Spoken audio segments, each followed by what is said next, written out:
Bonjour chers amis, parlons des problèmes de Hyundai Accent. La Hyundai Accent 3.Gen a été produite de 2005 à 2011. Ses nouveautés sont un nouveau design, un intérieur plus spacieux et un moteur CVVT. Elle est disponible en berline 4 portes et en haillon 3 portes.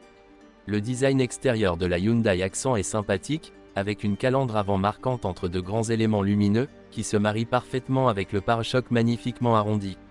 Le couvercle du coffre est assez grand et sa monotonie est rompue avec succès par des éléments de feu arrière parfaitement conçus.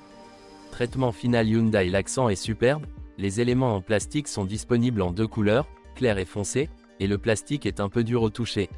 L'intérieur est bien conçu, les instruments de la console centrale sont bien disposés, clairs et extrêmement bien éclairés.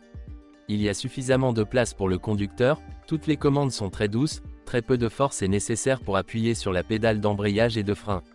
Le niveau de finition GLS comprend 6 airbags, la climatisation, la direction assistée inclinable, avec ABS à traction intégrale en option et une chaîne stéréo à 6 haut-parleurs. Le niveau Premium Sport comprend 15 jantes en aluminium, des vitres électriques et des rétroviseurs chauffants, en plus de tout ce qui précède. Une transmission automatique est également disponible. Le niveau GS est presque identique au GLS, et le niveau se propose une suspension sportive, des jantes alliage de 16 pouces et d'autres fonctionnalités sportives. Les moteurs essence 1,4 de 96 chevaux et 1,6 CVVT de 110 chevaux sont disponibles. La consommation de ces modèles varie de 6,2 à 7 litres en conduite mixte et de 8 à 9,6 litres, 100 km en conduite urbaine.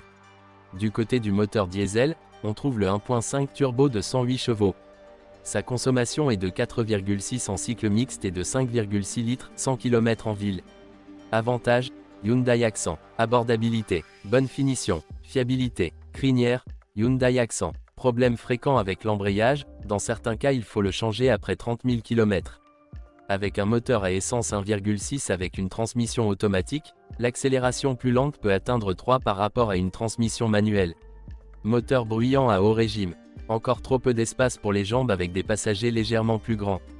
Problème de transmission manuelle, certains modèles rendent le changement de vitesse difficile. Certains modèles à essence ont une consommation d'huile accrue.